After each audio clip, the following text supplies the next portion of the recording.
ଆଦର୍ଶ ଆଉ ପଲ୍ଲବୀ ଉପରକୁ ଯାଉଥିବେ ଆଉ ମାୟା କହିବେ ଇଏ ଏ ଘର ଭିତରକୁ ଯାଇପାରିବନି। ତାପରେ ସମସ୍ତେ ଆଶ୍ଚର୍ଯ୍ୟ ହେଇଯାଉଛନ୍ତି। ତାପରେ ଆଦର୍ଶ କହିବେ ପୁଣି କ'ଣ ହେଲା? ତମେ ପଲ୍ଲବୀଙ୍କୁ କାହିଁ ଅଟକଉଛ? ସିଏ କ'ଣ ଭୁଲ କଲେ? ତାପରେ ଆନନ୍ଦ କହିବେ ମାୟା ପୁଣି ଇଏ କି ନାଟକ ଆରମ୍ଭ କରିଦେଲ ତମେ? ତାପରେ ମାୟା କହିବେ ଆଜି ହେଉଛି ଦଶହରା। ଆମ ଘର ପାଇଁ ସବୁଠୁ ଇମ୍ପୋର୍ଟାଣ୍ଟ ପର୍ବ ଇଏ। ମୁଁ ୟାକୁ କହିଥିଲି ଇଏ ଏ ଘରୁ କୁଆଡ଼େ ଯାଇପାରିବନି, କିନ୍ତୁ ଇଏ ମୋ କଥା ଶୁଣିନି।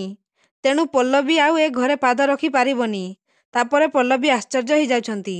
ତାପରେ ଆନନ୍ଦ କହିବେ ଏସବୁ ପିଲାଲିଆମି ଛାଡ଼ ମାୟା।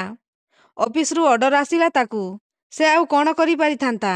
ତାପରେ ମାୟା କହିବେ ମୁଁ ଜାଣିଛି ୟାକୁ ଅଫିସରୁ ଅର୍ଡର ଆସିନି, ଇଏ ନିଜ ଇଚ୍ଛାରେ ଯାଇଛି। ଆଉ ଆଦର୍ଶ ବିନୋଦକୁ ତାଙ୍କ ଦ୍ୱାରା ମିଛ କୁହାହେଇଛି। କହିଲା କ'ଣ ନା ମନ୍ଦିର ଯାଉଛି। ଯଦି ଅଫିସରୁ ଅର୍ଡର ଆସିଥିଲା ତାହେଲେ ଇଏ ମିଛ କହିଲା କ'ଣ ପାଇଁ? ଆଉ ଇଏ ମିଛ କହିଛି ମାନେ ୟାକୁ ଶାସ୍ତି ନିଶ୍ଚୟ ମିଳିବ। ତାପରେ ଆଦର୍ଶ କହିବେ କ'ଣ ଶାସ୍ତି ମିଳିବ? ମା ପଲ୍ଲବୀ କ'ଣ ସ୍କୁଲ ପଢ଼ା ଛୁଆ ଯେ ତମେ ତାଙ୍କୁ ସବୁବେଳେ ଶାସ୍ତି ଦେବ? କ'ଣ ଶାସ୍ତି ଦେବ? କ'ଣ ତାଙ୍କୁ ଘରୁ ବାହାର କରିଦେବ? ବାହାର କରିଦେବ ଘରୁ ତାଙ୍କୁ? ତାପରେ ମାୟା କହିବେ ନାଇଁ ଆଦର୍ଶ, ମୁଁ ୟାକୁ ଘରୁ ବାହାର କରିଦେବିନି। କାହିଁକି ନା ମୁଁ ଜାଣିଛି ଇଏ ଗଲେ ତୁ ବି ତା ସାଙ୍ଗରେ ଚାଲିଯିବୁ, ଆଉ ମୁଁ ବି ହାର ମାନି ଏ ଘର ଛାଡ଼ି ଚାଲିଯିବିନି। ଯଦି ମୋ ଭାଗ୍ୟରେ ଇଏ ମୋ ବୋହୂ ବୋଲି ଲେଖା ଅଛି ତାହେଲେ ୟାକୁ ମୋ ହିସାବରେ ଚଳିବାକୁ ପଡ଼ିବ।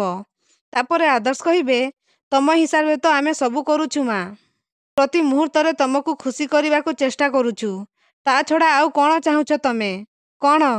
ତାପରେ ମାୟା କହିବେ ୟା ଚାକିରି ହେଉଛି ଏ ଘରର ସବୁ ସମସ୍ୟାର ମୂଳ। ତେଣୁ ୟାକୁ ତା ଚାକିରିରୁ ରିଜାଇନ୍ ଦେବାକୁ ପଡ଼ିବ। ତାପରେ ସମସ୍ତେ ଆଶ୍ଚର୍ଯ୍ୟ ହେଇଯାଉଛନ୍ତି।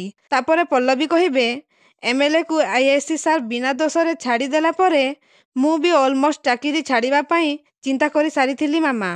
କିନ୍ତୁ ଏବେ ରାସ୍ତାରେ ଏମିତି କିଛି ଘଟିଲା ଯେଉଁଥିପାଇଁ ମୁଁ ମୋ ଚିନ୍ତାଧାରା ବଦଳାଇବା ପାଇଁ ବାଧ୍ୟ ହେଲି। ମୁଁ ଚାକିରି ଛାଡ଼ିଦେଲେ ଏମଏଲ୍ଏ ଆମକୁ ଛାଡ଼ିଦେବ ଏ କଥା ଆପଣଙ୍କୁ ଲାଗୁଥିବ, କିନ୍ତୁ ନାଇଁ ମାମା, ସିଏ ସେତେବେଳେ ବାବା ଆଉ ଆଦର୍ଶକୁ ଧମକେଇଥିଲା ଯେତେବେଳେ ମୁଁ ପୋଲିସ ହେଇନଥିଲି। ତାପରେ ଆଦର୍ଶ କହିବେ ମା ପଲ୍ଲବୀଙ୍କ ପାଇଁ ତାଙ୍କ ଚାକିରି କ'ଣ ଏକଥା ଆମେ ସମସ୍ତେ ଜାଣିଛନ୍ତି। ତାପରେ ଏମିତି ପରିସ୍ଥିତିରେ ତମେ ଏଭଳି ଜିଦ୍ କେମିତି ଧରିପାରୁଛ ମା? ତାପରେ ମାୟା କହିବେ କେବଳ ତୋରି ପାଇଁ ଆଦର୍ଶ। ଇଏ ଯଦି ପୋଲିସ ଚାକିରି କରିନଥାନ୍ତା ତାହେଲେ ତୋ ସ୍ତ୍ରୀ ହେଇ ତୋରି ହାତରେ କେବେ ବି ହ୍ୟାଣ୍ଡକପ୍ ପକେଇ ପୋଲିସ ଷ୍ଟେସନ ନେଇ ଯାଇନଥାନ୍ତା। ମୋ ଆତ୍ମା ସେଦିନ କେତେ କାନ୍ଦିଛି ସେଇଟା କେବଳ ମୁଁ ହିଁ ବୁଝିଛି। ତାପରେ ଆନନ୍ଦ କହିବେ ମାୟା ପ୍ଲିଜ୍ ବୁଝିବାକୁ ଚେଷ୍ଟା କର, ଏଥିରେ ପଲ୍ଲବୀର କିଛି ବି ଦୋଷ ନାହିଁ। ପଲ୍ଲବୀ ଯଦି ଆଦର୍ଶକୁ ଆରେଷ୍ଟ କରିନଥାନ୍ତା ତାହେଲେ ଆଉ କିଏ ଆରେଷ୍ଟ କରିଥାନ୍ତା? ଏକଥା ତମକୁ କ'ଣ ଭଲ ଲାଗିଥାନ୍ତା?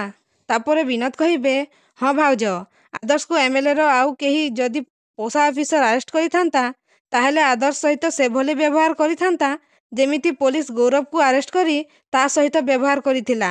ତାପରେ ମମତା କହିବେ ହଁ ଦିଦି, ଦୋଷ ପଲ୍ଲବୀ କି ତା ଚାକିରିର ନୁହେଁ, ସବୁ ଭୁଲ ସେ ଏମଏଲ୍ଏର। ତାପରେ ରୁବି କହିବେ ତାହେଲେ ମାୟା ପଲ୍ଲବୀକୁ କହ ସେ ଏମଏଲ୍ଏ କେସ୍ ଛାଡ଼ିଦେଉ। ସେ କେସ୍ ହିଁ ଏ ଘରେ ସବୁ ଅନର୍ଥ ସୃଷ୍ଟି କରୁଛି। ତାପରେ ପଲ୍ଲବୀ ସେ ଲୋକ କହିଥିବା କଥାକୁ ମନେ ପକେଇବେ ଆଉ କହିବେ ନାଇଁ ରୁବି ମାଉସୀ, ଏ ତ ମୋ ଲକ୍ଷ୍ୟ ପୁରା ପକ୍କା ହେଇସାରିଲାଣି। ମୁଁ ସେ ଏମଏଲ୍ଏକୁ କେବେ ବି ଛାଡ଼ିବିନି। ତାପରେ ମାୟା ଆଉ ରୁବି ଆଶ୍ଚର୍ଯ୍ୟ ହେଇଯାଉଛନ୍ତି। ତ ଦର୍ଶକ ବନ୍ଧୁ, କ'ଣ ପଲ୍ଲବୀ ସତରେ ପୋଲିସ ଚାକିରି ଛାଡ଼ିଦେବେ କି?